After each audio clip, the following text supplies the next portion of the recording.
Welcome aboard to the world's finest strike podcast with your host and author of the novel Deception Underway, Patrick Riley. The show where sea stories come to life, liberty adventures are relived, and the voices of sailors past and present are heard loud and clear. Named in honor of the USS Hewitt DD-966, the world's finest strike destroyer, this podcast is dedicated to the men and women who served at sea and the unforgettable moments that shaped their lives. Whether you're a salty veteran, a curious civilian, or just here for the ride, you're in the right place. Let's dive in.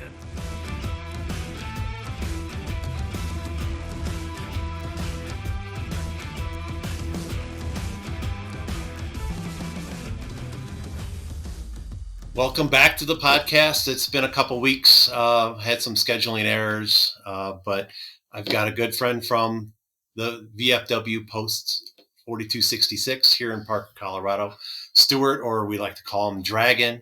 Welcome. How's things been? If you'd like to introduce yourself, please. Yeah, thanks, Pat.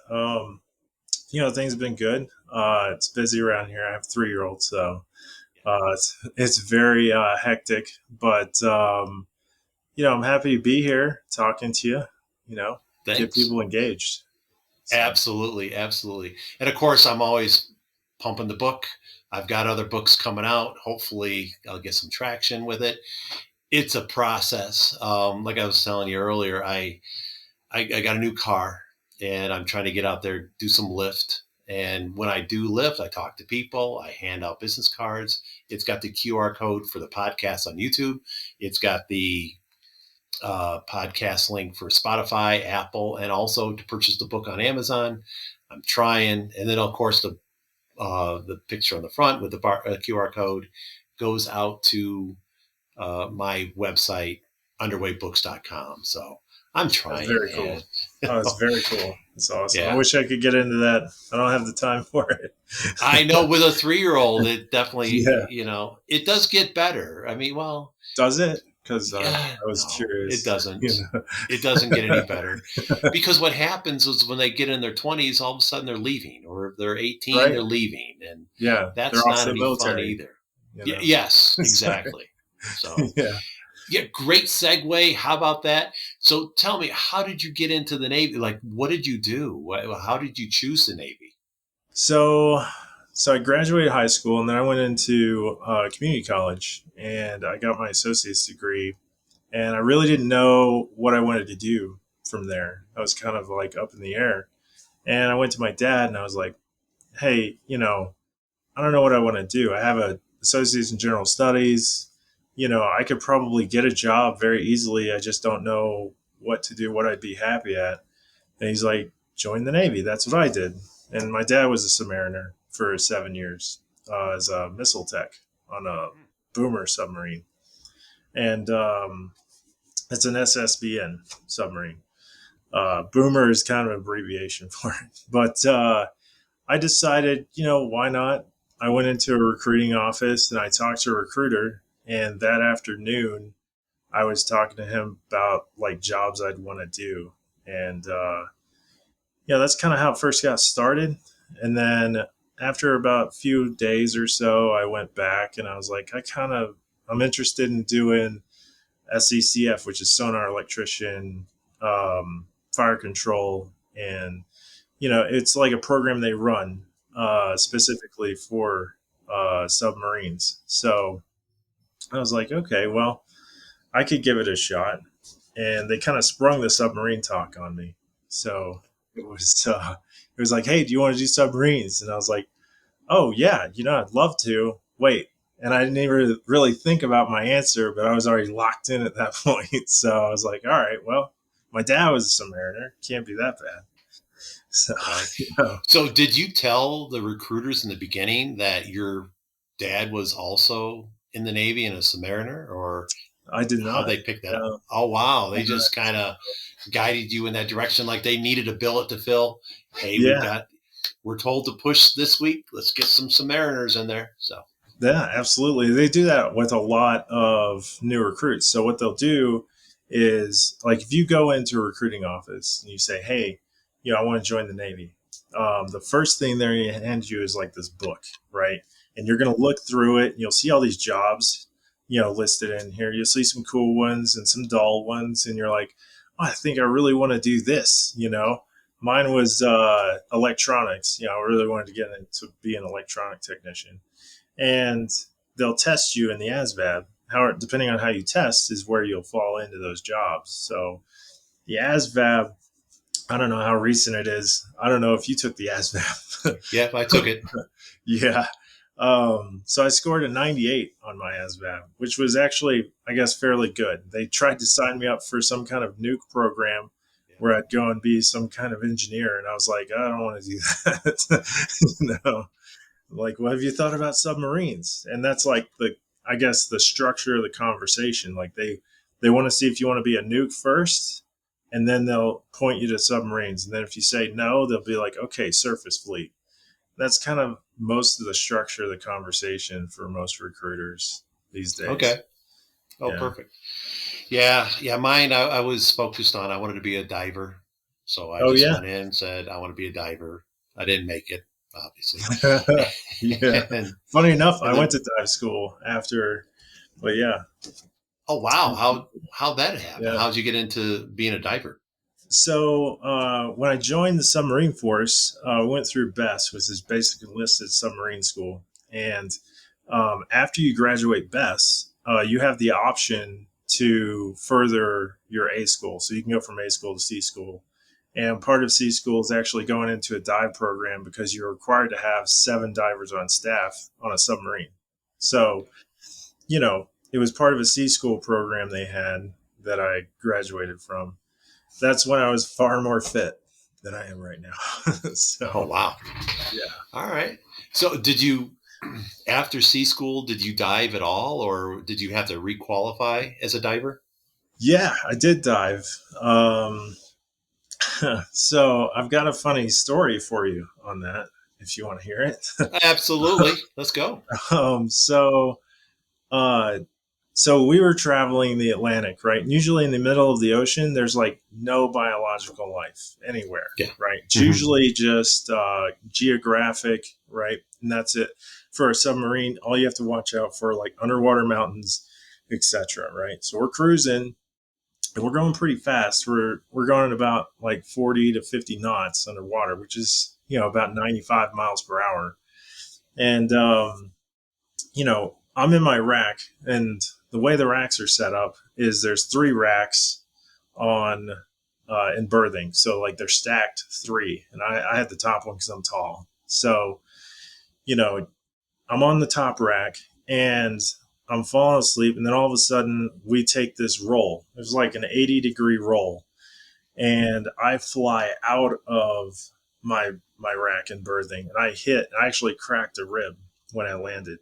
Because basically the wall becomes a floor, right? Mm-hmm. So we do an emergency blow, which is basically you blow the main ballast tanks for the front end to do a 45-degree angle up, and you actually travel towards the surface at pretty high rate of speed, where you actually get airborne with the submarine when you surface. And we came up really fast because we were terrified. And we're like, why did we just take an 80-degree roll, right?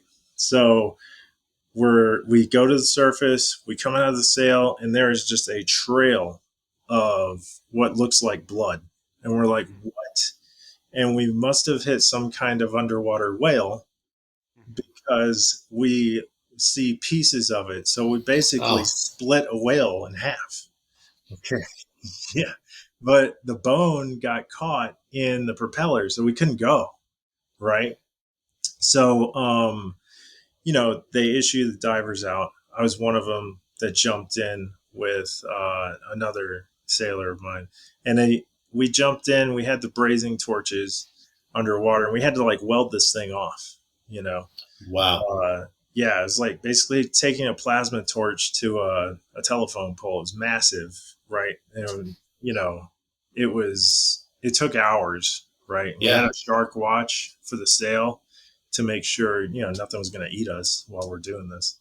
But yeah, it was intense. It was, it was a crazy scenario. Yeah. And just take it. I mean, were there any other parts on the sub that were like affected? Where like it did it ingest anything? Because are there any pumps that are circulating water that ingested anything? So we have hydrophones on the sides of the submarine. They're actually embedded into the um, it's kind of this rubber coating on the outside of the HY80 steel that holds the submarine together.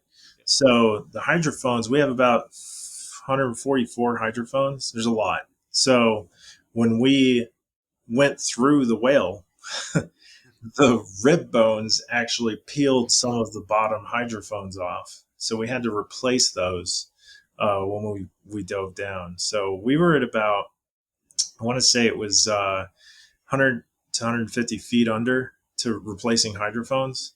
So, and I mean, it doesn't seem like a lot, but when you're a diver and you're at 150 feet underwater, you know, that's it's a lot of pressure on your body. You have to know how to manage it. And there's no decompression tank that we had on the boat at that time, so we Yeah. had to do a straight dive. So we did it in stages. So what we do is we dive down uh, 40 feet, and then we'll dive down another 40 feet, and we'll rest there. And this is to prevent the bends from happening. We just take it in stages down, so it takes quite a while to get down to that depth right away. Because it takes a toll on the human body. So So how tall is, because normally when we see a sub and it's surfaced and it's rolling along, it looks like just the main part of the sub's only a couple feet out of the water, besides the right, sail, obviously. So yeah, underneath the water, is that it 150 feet? yeah. So normally, so a submarine has a float factor to it, right? So it depends on how many air in the ballast tanks you have. We blew all of our front main ballast tanks, so we had to refill Okay. uh, to actually bring to full surface. But the sail itself is 58 feet tall, right? Okay. So the part you see that sticks out of the water is 58 feet high. Now, with the masts raised, that adds an additional 58 feet because the mast, like the periscope and the antennas and stuff, they're all the same length as the sail because they decompress inside of the sail when they come down. So, um, the compartment tank, the people tank, is actually about 100 feet in length, deep. So it would be in total like 158, depending on what you're doing. Yeah. Normally, submarines cruise at like 150 feet. Is kind of like a general safety to avoid any kind of maritime vessels or anything like that. So Oh, sure, sure. Okay, now I understand. All right. So, yeah. yeah, that's now. Have you done any recreational diving or? Um, I'm a certified diver, so I could. I went to Hawaii and the Bahamas the past 10 years, and I dove in the Bahamas. We went down 80 feet.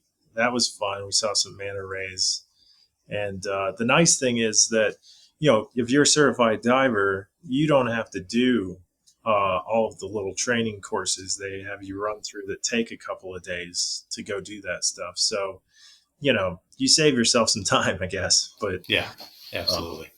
yeah, it was Well, fun. and I know it's a lot different diving for the Navy versus recreational. So you Yeah, kind of like, I've always said the same thing. I love to go on cruise ships because when I'm on a cruise ship, I can still be at sea, but I don't have to work. I don't yeah, have to chip paint. I don't have to work in the galley. right. I don't have to do any of that crap. Hated chip and paint. Yeah. Oh, yeah. Yeah. Hated that needle gun. I'll never get that vibration out of my hands. you know, Right. it's Yeah. I always thought the needle guns would just take off everything. And I right. just remember, working at needle gun, and it's like, why isn't the rust going away? Why isn't the paint going away? Why isn't this, give me a good Yeah, sandblaster. We can just blast, but no, no, it's working the damn needle gun. dude. Yeah. It was like grinding. It was. I mean, it's the worst form of meditation. I guess some people love to sand wood and stuff for like meditate, but needle gun is just it's loud. I mean, there's dust everywhere. We had these. zinc diodes on the inside of the submarine to um, get rid of the salt water that would get into the cracks so it wouldn't rust as much. And they would build up what's called cadmium on the outside of these things. We had like a whole hazard thing to like not breathe this. And we had a bunch of, masks and everything. We had a whole protocol to like paint the ship. So we had to grind and we couldn't get too close to these diodes or we would have to go to medical. And there were so many of them. We had to just needle gun around all of it. It was exhausting. Wow. Well, Yeah. and that's the thing, because with these episodes, and most of my episodes include a needle gun. Their needle guns Oh, come yeah. up in all the conversations. Yeah. Rob was recently talking about it. He was the last friend I had on, and he was talking about the needle gun. Like, hey, welcome aboard. Here's a needle gun. And I Yeah. always think about, besides just playing the book right over my shoulder, maybe I should get a needle gun. That'll Right. bring back some PTSD for people. Definitely. People be like, I recognize that. Where's Yeah. your air hose? Absolutely. Yeah. Oh God. Yeah, that's true. Yeah. So after I was gonna say, after you went through school, I mean, where was your A school at? So our A school, actually, every basic enlisted submarine school, A school, is actually in Groton, Connecticut. Um, so the submarine base there it's extensive. You can actually go see the first nuclear submarine. There's a history museum right next door that has the Nautilus, where you can actually take a tour of it. They're very cool to see what experiences were like back then compared to now.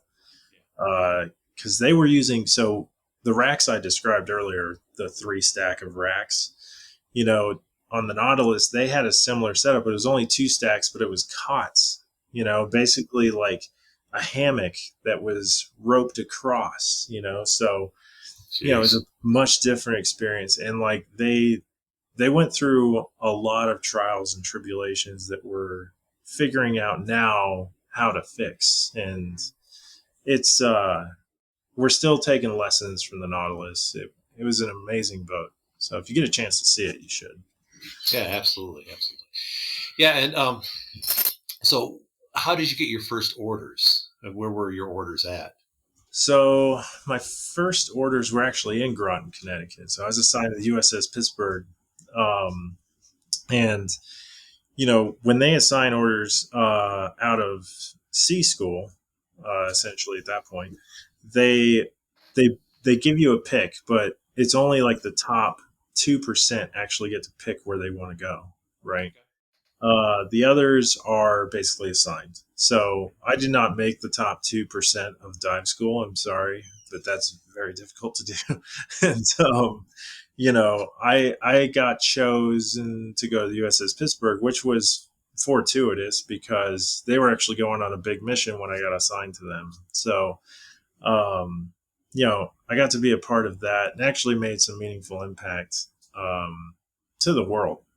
So I was very happy to be a part of the USS Pittsburgh and just in general be a part of that experience, because when you get orders you always think, okay, I got Groton, Connecticut's like, well, I'm staying here, but my disappointment was lifted when I was like, oh, we're going out on deployment. And when I found out what we were doing, I was like, oh man, this is awesome.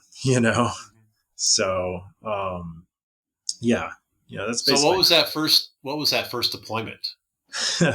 So we went sent to a CENTCOM deployment, and I was in Operation Iraqi Freedom, Okay. where we fired Tomahawk missiles, and if you're not within fire control. So my job was, I was a radioman, right? Okay. Handle classified material on the daily.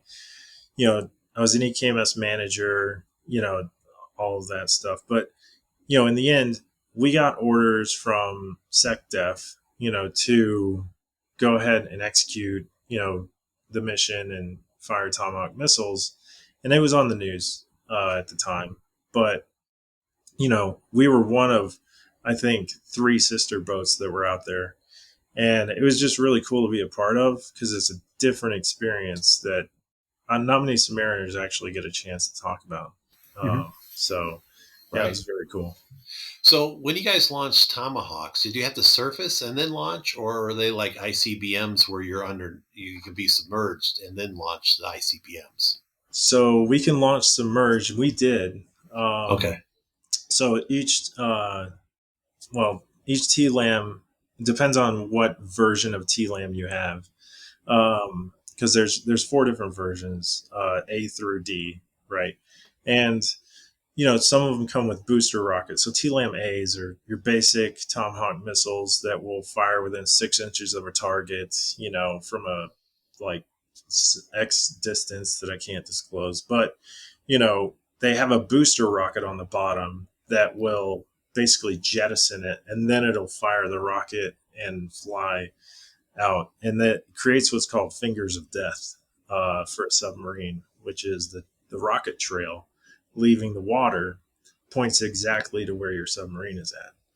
So, call them fingers of death because anybody looking for us will instantly find us. Yeah. So, Absolutely. yeah. Yeah, I didn't realize that would be a saying. So, because of course I was surface, and Yeah. one of my friends is like, "Oh, you're a target." Yeah, I'm a target. Yeah, I get it. But we Unfortunate. had vertical launch, so on this, Oh, yeah. it was this Bruins class destroyer, so we were able to launch. Did we launch Tomahawks during the first Gulf War? But that Okay. was after I left, and I was like, "Really? They had to launch after I left? Okay, fine." Yeah. Which, not a big deal. We were in the Red Sea, we were in the Persian Gulf, we were in Okay. Yeah. that area of operation. But yeah, as soon as I left, that's when they launched. It's like, all right, fine. Yeah, it's pretty cool. I mean, on a submarine, it's a little bit different than a surface boat. I've not been on a surface boat launching Tomahawk missiles, but on the sub, it'll make your ears pop because the compression difference from when there's an escaping vacuum from the VLS tube on a submarine, it actually makes your ears pop because you're underwater, right? So, Right. and you'll feel the boat like dip down when it goes. So it has a tremendous effect. Like when you experience it, it's loud, obviously, but it's very cool. And I hope I don't have to do it again. you Now, know, when you guys launched, were you in the Persian Gulf, or were you in the Mediterranean or Red Sea, or where'd you launch from to get into Iraq? we were in the Mediterranean at the Okay. time. Yeah. All right. So it And went over either Syria or Iran. yeah, Or, yeah. And it was, you know, during that time, I wasn't fully qualified submarines as I had just gotten to the boat. So, there was a lot of unknown that I didn't know at the time. So as far as like the details of the mission or like any of that, there was just so many nuances that I was still trying to learn at the time. And I didn't really understand what was going on, but it was very cool to be there yeah, yeah. um, and experience it. But yeah. Well, and then it got you qualified for the VFW in that case. So there you Yeah. are, Right. full Yeah. circle. We're right Right. there. And of course, we do have to say hi to Jim, because Jim will probably hear this podcast at 3 a.m, and I Yeah. won't be the only one he yells at. He'll yell at you. He'll call you and Right. say, "Damn it, Dragon! Why do I have to hear your voice at 3 a.m.? Because his podcast just kicks in." And I heard that recently. I was like, "That's pretty cool." So here you Yeah. go. Say hi to Jim. He's good to go. Hey, Jim, get some rest. Exactly. Right. He'll be happy to hear from you. So yeah, that's great. So that was your first. How long were you out to sea So during that the Iraqi first Freedom? deployment, we were out for 9 months. Oh wow! I did 5 deployments in my career in the Navy. So the first one was a CENTCOM deployment. Then I did a northern deployment, got my blue nose, and I got my shell vac, obviously, in my first deployment.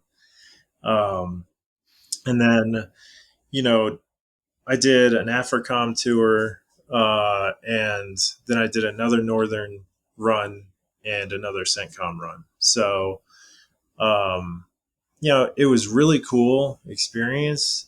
Some missions you go out on, especially for a submarine in some cases, there's just not a lot of grandeur like you see in the movies or TV. So, like, if you go out to sea and you have orders to kind of hang out in an area, that's your mission, and sometimes you go there, hang out, and you're completing your mission and you don't even know it.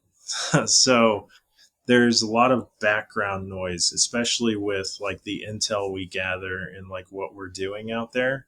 So there's always something in the background with a submarine, even if you're just hanging out, and the missions don't always dictate what's actually happening. So it's a cool experience, but being underway for 9 months can take its toll for Yeah. sure. Yeah. So with that, how do you? Okay, so we know we don't have to do anything with fuel. You've got the nuclear reactor, perfect. Right. Yeah. But for supplies, because I always heard they made pretty good food on Okay. subs. Is that true or no? I'm going to tell you another story. You ready? Okay, I'm always ready for stories. I'm going to bait you for the stories. Yes. Okay, this is great because this is a good one. It's a doozy. So we were getting ready for another deployment to go out, and before we do a stores load, right? And for a submarine, we do have great food. Like, we have some of the best food in the Navy because everything is fresh, right? I mean, we have a freezer. It's not opened all the time. I mean, you only have 160 guys to feed, so it's pretty fresh food. Our milk usually lasts about 2 weeks, which is a lot compared to other people. And, we were getting ready to go underway and we're packing on the food, right? So, we start packing on the noodles, the sauce, all of that stuff. And we all notice that we're leaving almost a full pallet of food on the pier. And we're like, what's happened here? Something's wrong. And we couldn't figure it out before we left because it was time to go. So we departed, and we're getting near the tail end of our deployment, and we figured out what the problem was with the food. So we had loaded, first we had a new CS, which is a culinary specialist on the boat. And he was very junior, and he was entering in the food load. And instead of 200 pounds of noodles, he put 2,000 pounds because he put an extra zero. Oh, no. And we loaded 2,000 pounds of noodles onto the boat. And this is the last 3 months of our deployment. So we didn't have enough room for any other food. And that's why there was another pallet of food on the pier. So we ate nothing but noodles because we were on mission for 3 months. And we ran out of peanut butter, ketchup.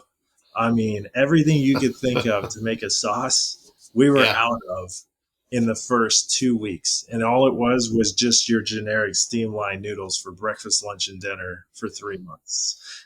Yeah. Yeah. It was That's got to be bad. I can envision that already. Yes. That's brutal. It was. Yeah. And then just to get the food down to the reefers, I mean, that's just, you just can't drop it in, right? Like, you don't have a forklift. It's just humping it, right? A work party? Yeah, so we have a work party, and it depends on what kind of submarine. So we were on an attack sub. My dad, who was on a boomer, which is an SSBN, you can actually crane load the food on. Oh, good. Because the SSBNs are about 4 times larger than an attack submarine. Okay. And you can actually remove a top half of the submarine to like crane stuff down. They have a gym, a library, they got all this crazy stuff. And I'm like, well, that must be nice because I don't have any of that, But yeah, it's crazy. But yeah, we have a working party where it's like, 50 of us or so, and we're handing each other food, just the bait, and we do it for hours, and we just handed too many noodles down. Right. Yeah, you just have a question like, why so many noodles? What's going on with the noodles? We should have asked the question. Yeah, exactly. We should have. Well, on my first ship, it was a smaller Adams class destroyer. And during those working parties, it was 5-inch rounds. That was the fun one, besides the Oh man, provisions. But the 5-inch rounds, just being able to move those those are around, heavy. because my second ship was the Struants, and that was nice because they were able to crane them on board, and then they had a pallet jack where they're a pretty heavy duty pallet jack. Just move those into the armory and into the magazine, That's and they so were able to nice. take care of it themselves. We didn't have to carry. I didn't. I only had to do the first year that I was on board. I was moving those damn 5-inch rounds. Yeah, there was never any end to that for the stores load. I mean, everybody was a volunteer for that. There was no end, and if you weren't doing the stores load, then something was wrong. You were in the wrong place, doing the wrong thing. Yeah. Um, but yeah, it didn't matter what your seniority was. The captain was down there loading food. Everybody was doing it. So Wow. yeah, So you mentioned earlier your blue nose, and yeah, I didn't have to do that. I got away from. I got close. yeah. We were. I was on the Mount Whitney, and I went up to Norway, but we didn't go too far up north into Norway. We Okay, did some exercises in the fjords. That was great, okay. but we didn't go up any further. Fine, hit Stavanger. Stavanger was awesome, and all the girls had blonde hair. Love Norway. Yep, So they're beautiful out there. yeah. So when you were out on deployment and you got your blue nose, what does that entail?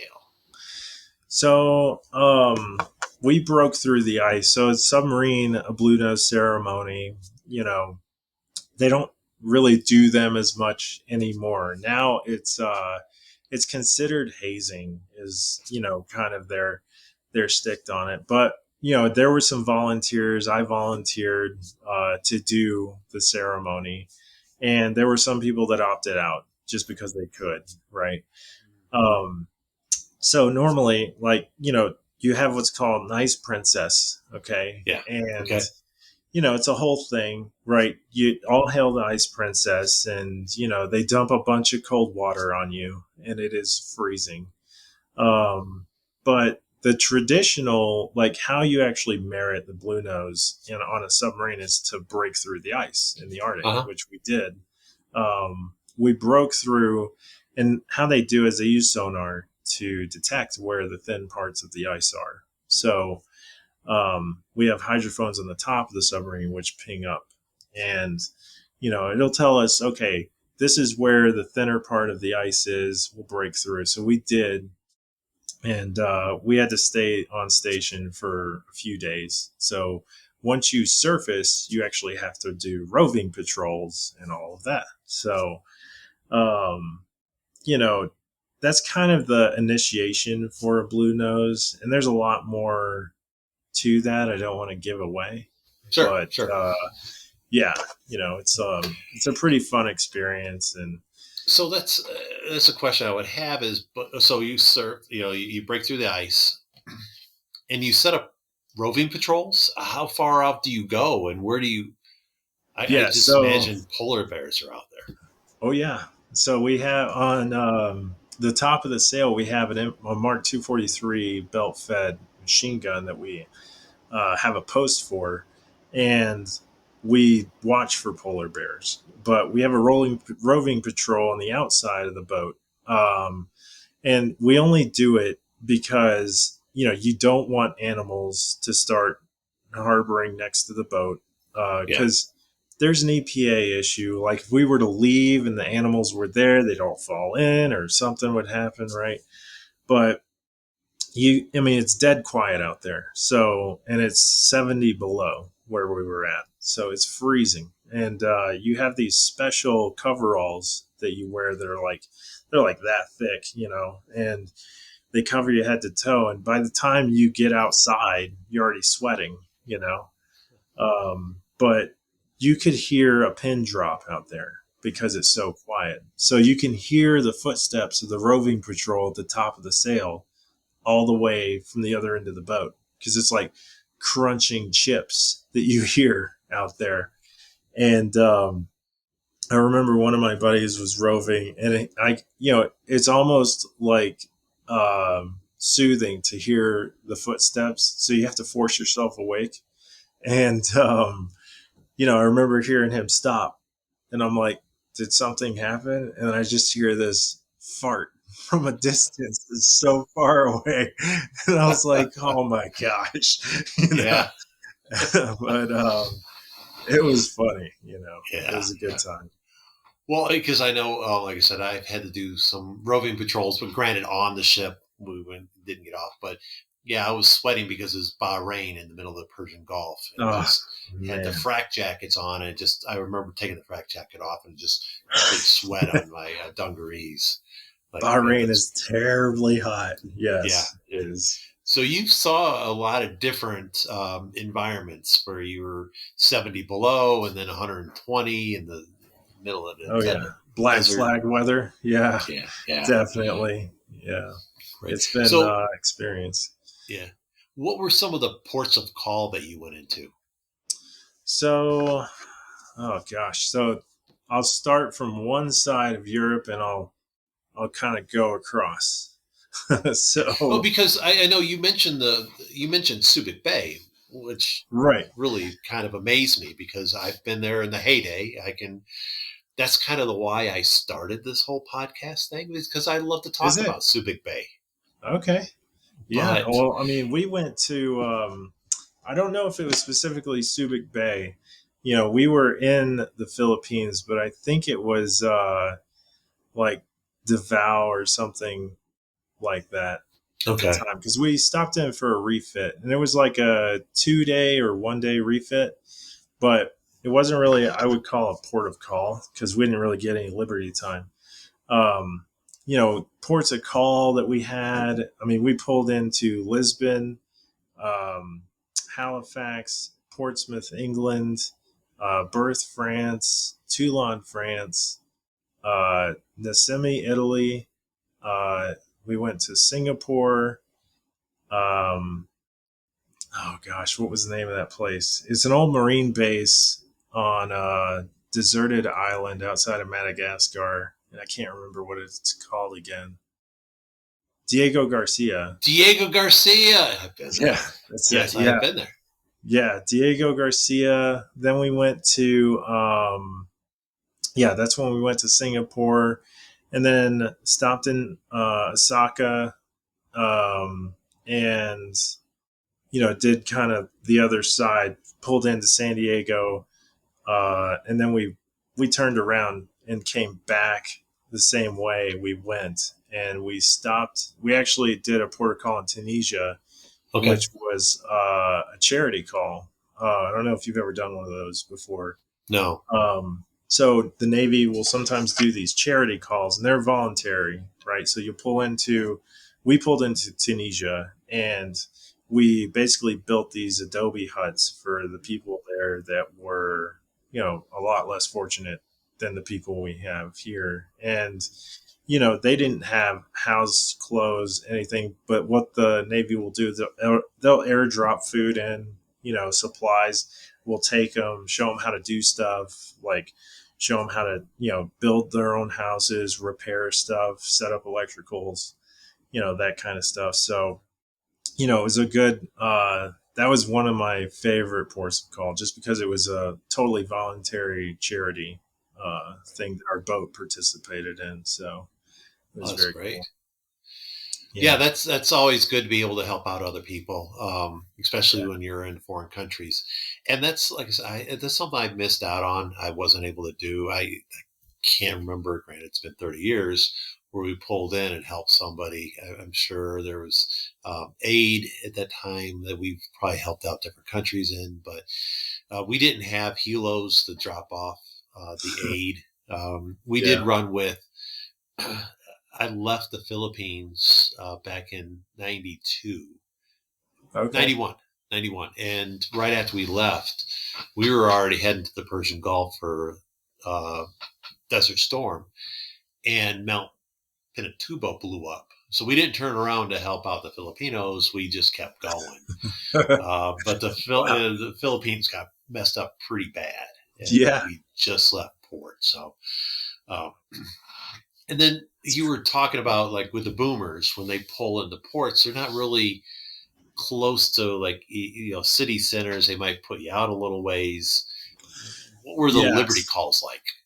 So for like an SSBN submarine, so normally the way it works for a nuclear submarine like that, where you're actually having like nuclear weapons on board, is you don't usually get foreign ports of call.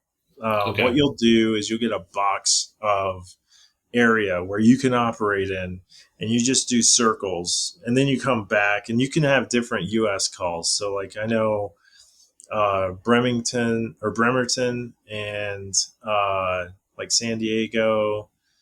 I want to say it's Kings Bay and Norfolk. Those are all kind of like your traditional boomer protocols.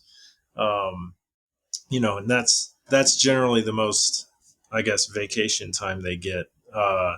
Now, if you're on an attack submarine like I was, you travel the world, like you see everything because you're not. I mean, normally housing nuclear weapons, and it wouldn't become a conflict of interest to pull into those ports. Now if there was an emergency, I could see a boomer pulling in to a foreign port, but it'd have to be a pretty big one. So you only spent time on fast attacks? Yeah, fast attacks. My dad did a boomer, um, and I give him crap for it all the time. And I did.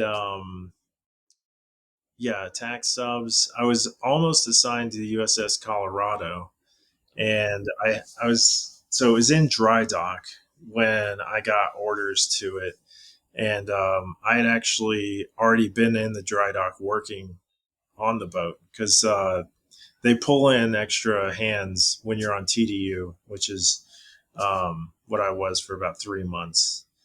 Um, and help put together the radio room in the USS Colorado, which was pretty cool. I have my initials carved in there somewhere. So Oh, that's cool. Yeah. yeah, So, and just so people aren't aware of how the boats are named. If they're named after a state, it's a boomer. If they're named after a city, it's a fast attack sub. correct. Yeah, So, yeah. and I think my dad was on. There was so that's a recent change. I think back in the early '80s, they were named uh, after people. I have to get my facts straight on that. I wasn't on a boomer, so I don't know for sure. But my dad said he was on the Polk, the James K. Polk, which I'm not sure was a boomer or a fast attack. Um, so, I mean, he was a boomer guy, so I'm assuming he was a boomer. But it wasn't Exactly. named after a state, so I don't know at the time. It's Gotcha. weird. Yeah, a lot of the destroyers are named after admirals. Carriers are named after mainly presidents, but Okay, there are a few exceptions for like the the carrier. Nimitz. Nimitz, yeah, Yeah. Enterprise, Midway. Yeah. Midway, I guess that was yeah, that had to be after the, wasn't, no, didn't, I forgot when the Midway was commissioned. Um, Ooh. it had to be, was it after World War II? Yes. Because, of course, the Yorktown was World War II. Um, can't It remember the other was. ones. It was either Saratoga. after. Yeah, I think it was after World War II. Yeah, yeah. And, of Yeah, course, have you been to San Diego I have. lately? Okay. Yeah, Did you go on the USS Midway? I did not have a Yeah. chance to go. I was on a business trip and I didn't have a chance to visit. I did see the Navy SEALs training. Oh, yeah. I have a buddy of mine is a Navy SEAL instructor, and Okay. he showed me some of the enduring tests that he puts his students through. So it was pretty fun. Yeah, I was out in San Diego back in December for a change of command ceremony, and the change of Okay. command ceremony was on the beach. It was really cool. Loved it. And toward the end of the ceremony, we saw the small boats coming up, the little rib boats, Oh and yeah. of course the SEALs get out. They come up on the beach, and I'm like, "Is this part of the change of command ceremony?" And found out that no, That's they were not. supposed to be down the beach 300 yards. They missed their entry point by 300 yards, and that doesn't make me too, thankful, like, yeah, look at the SEALs are good. They missed it. They missed their Yeah. landing point. So, Well, they won't miss it again because they probably did it like 50 more times. right. Yeah. And that water has to be cold out there. I don't It know. is, yeah. It's the At way it night, comes it's down. very cold. Like during this time of year, it's actually kind of warm. But Yeah. yeah, it gets freezing out there. Yes. Yes. And of course, it was December, so it was Oh, definitely yeah. chilly. It was a nice day for the change of command. They almost, have you ever heard of the LCACs? You know what the LCACs are? The big hovercrafts.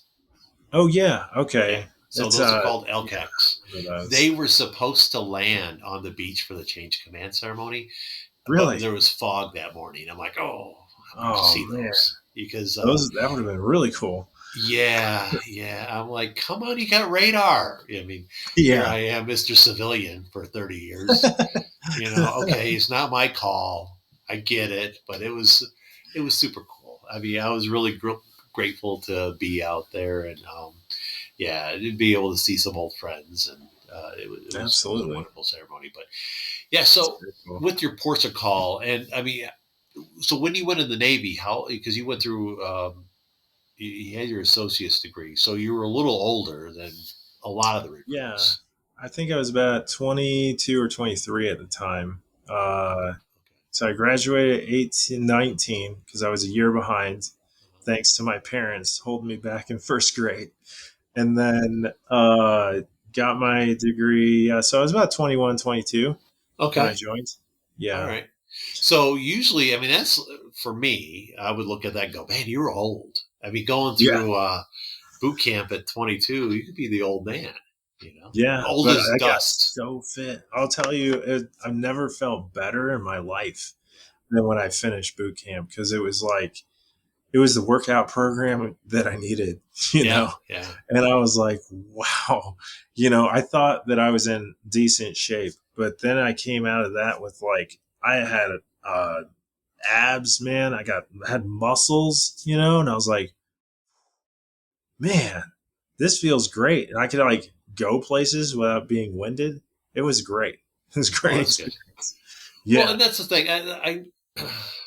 And plus being on subs are a little different. Yeah. I know, just me. I was 19 years old when I was overseas for the first time, so nobody's really going to card you. You can still drink on base.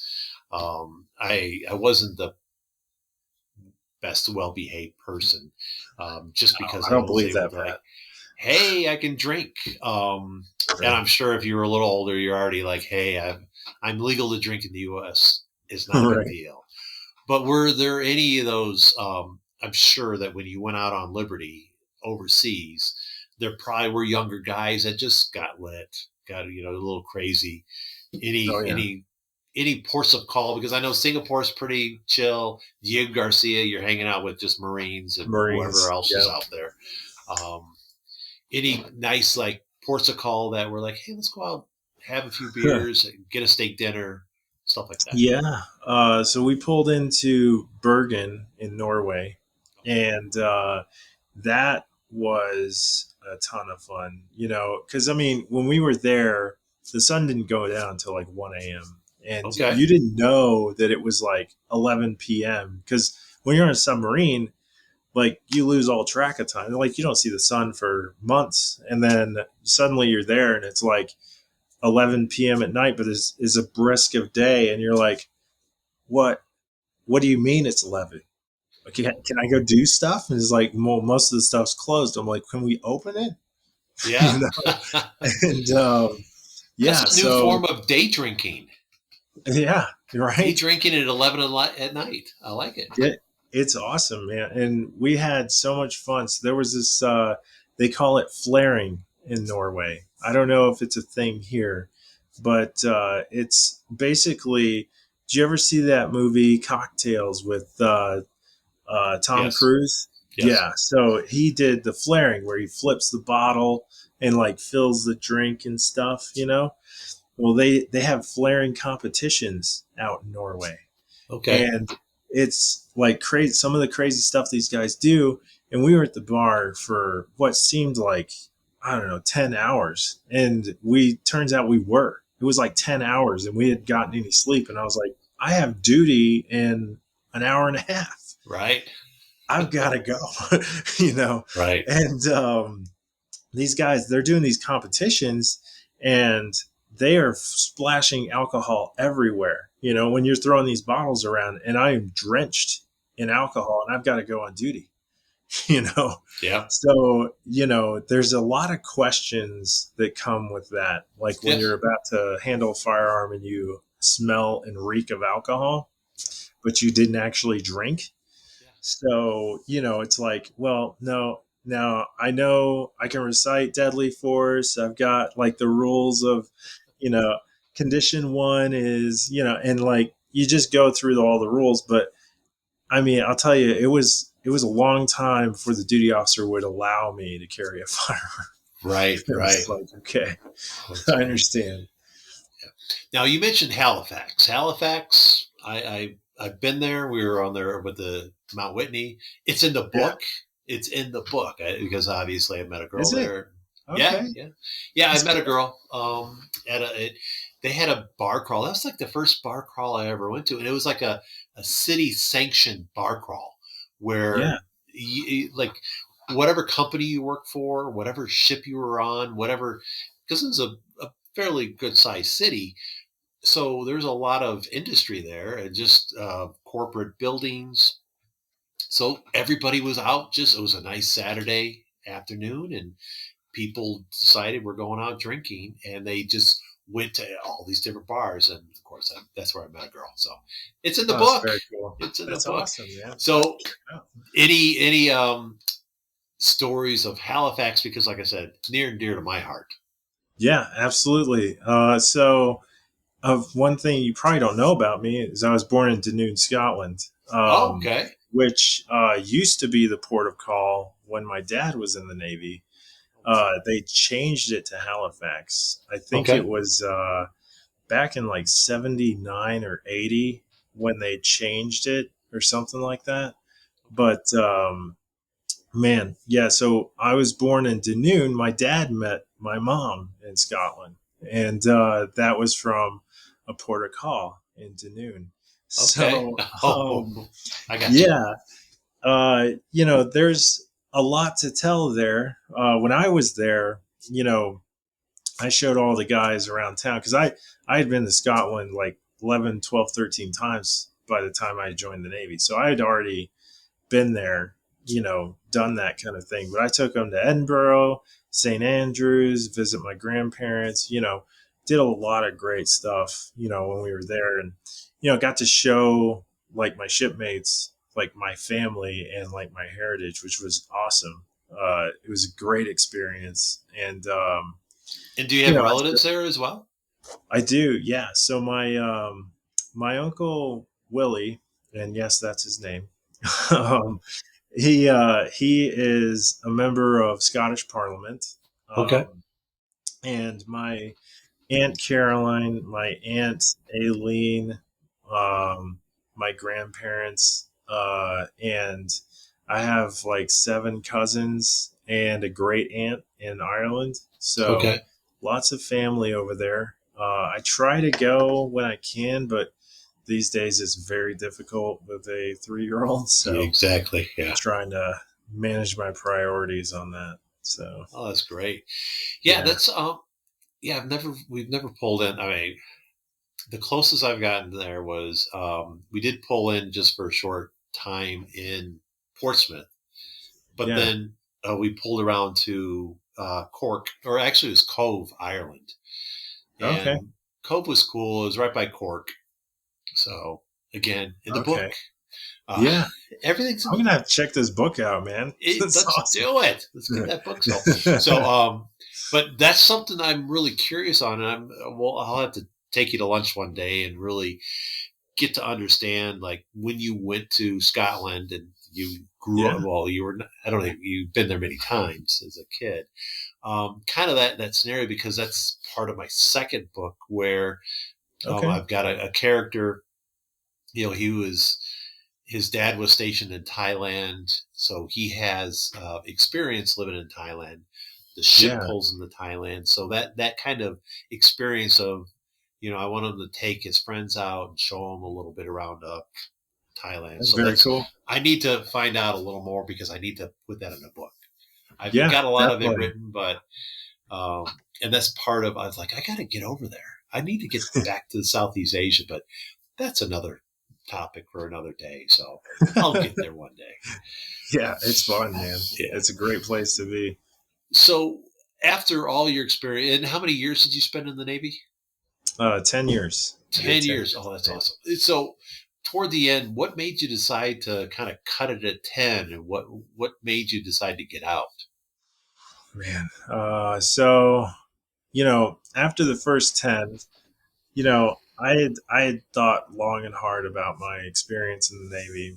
And I was just thinking, like, there were two frames of thought. One was, can't really top this, like, even if I do another 10 years, is it really going to be better than my first 10, you know?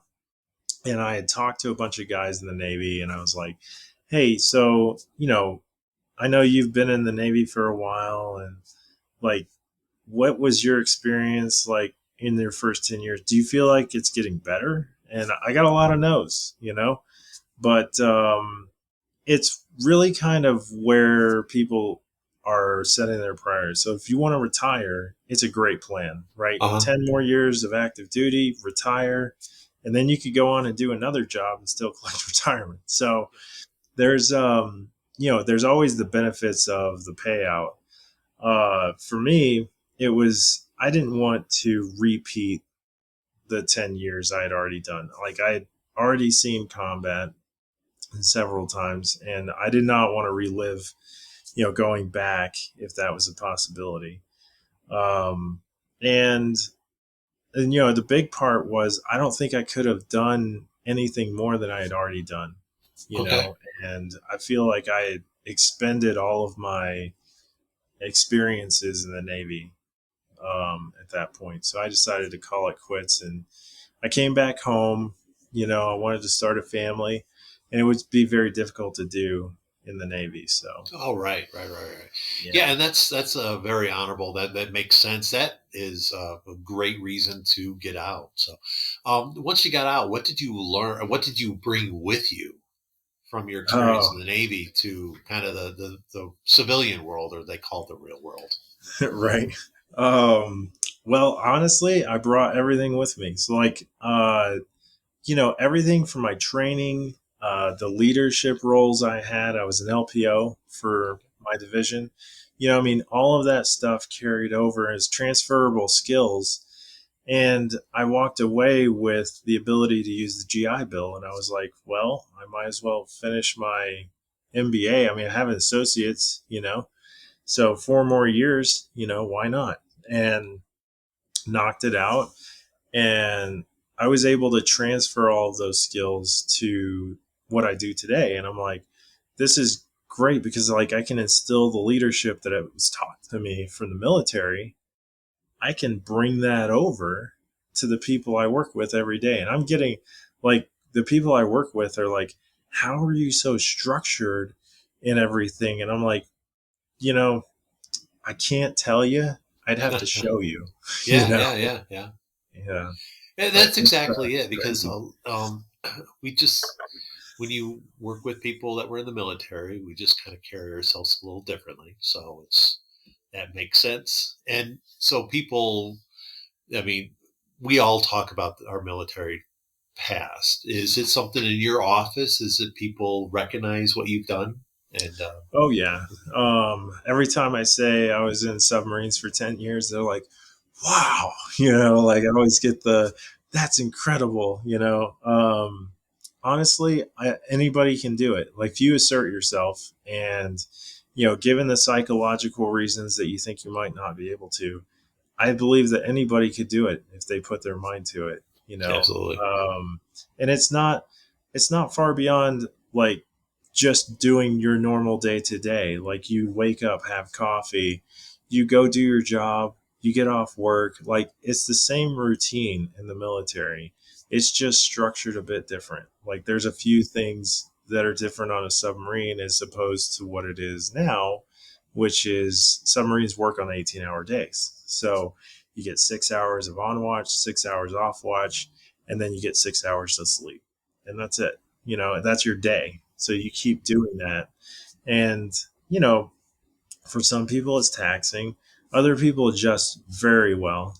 And, I think that's the most like culture shock that people have coming out of the submarine force in particular is the days are different. They feel longer, Yeah.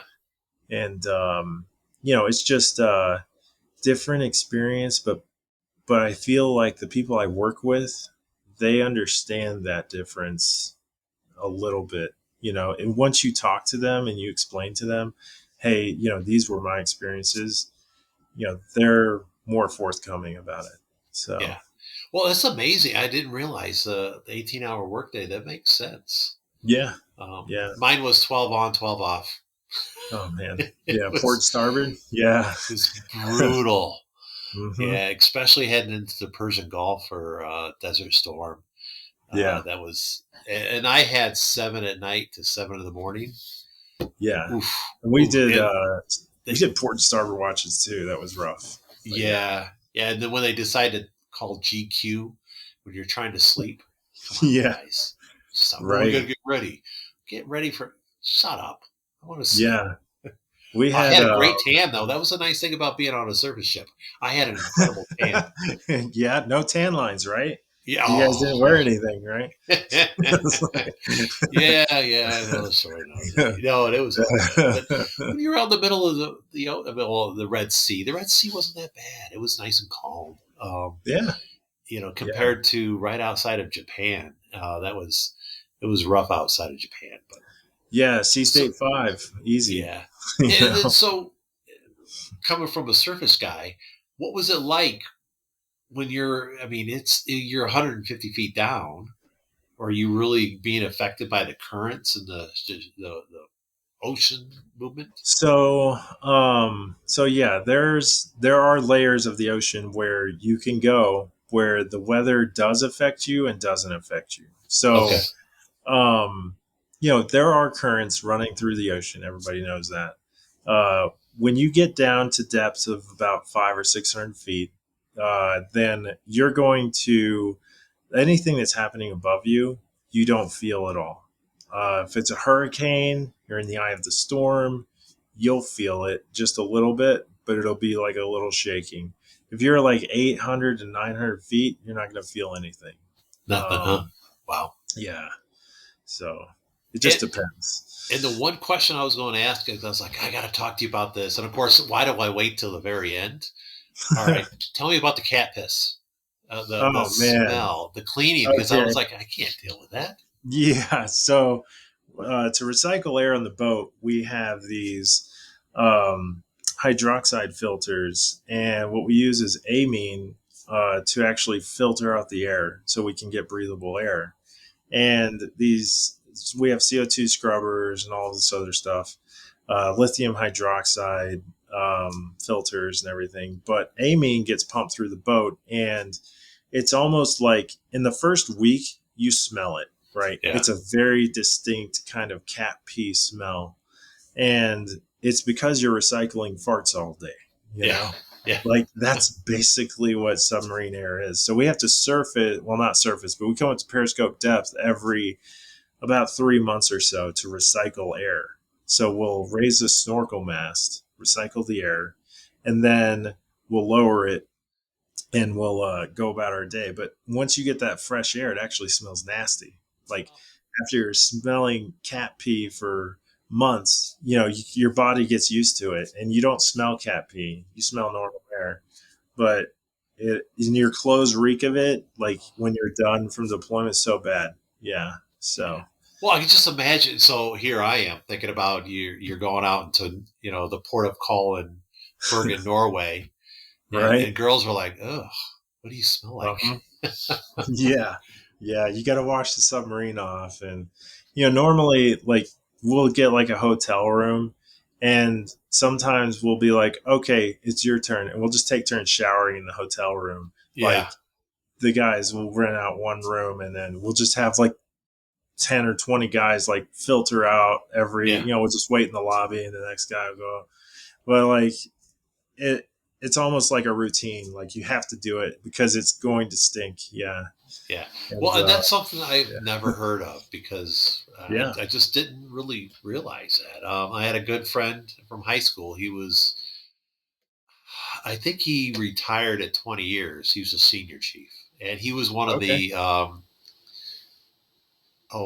was one of the nuke guys. So he went through that Okay. extra nuke training. So, Yeah. but yeah, I never asked him about it, so it's kind of my loss. I just wasn't able to, but You're not yeah, missing that's much. Nukes are kind of boring. They got yeah, protocols, you yeah. There know? you go. So, Dragon, thanks so much for the Yeah, time. I'm pushing my book, absolutely. obviously, Deception Underway. It's out on Amazon.com. I'm selling signed copies through Underway Books. But if you need one, I'll be. I think it's next week when's our VFW meeting? Is it It's two the weeks? 2 weeks. Yeah, it's Yeah, in yeah. 2 weeks. So I think we've got an officers meeting next week at Lone Tree Okay, Brewing. So we'll be there for that. But very I'll see cool. you around. Like I Yeah, said, definitely. I love the VFW and what we're able to do for vets. So Yeah, I'm glad absolutely. you're a member. You're a good friend of mine here. It's awesome. I look forward to spending many years with you here until I Yeah. get pulled out and we have to move somewhere else. I don't want to move anywhere else. So It's too nice here, you know? yeah, exactly, exactly. So Dragon, again, thanks so much. Yeah. Hang on, we're going to upload some files, but I All appreciate it, right. bud. Yeah, Thanks. thanks, man. Thanks.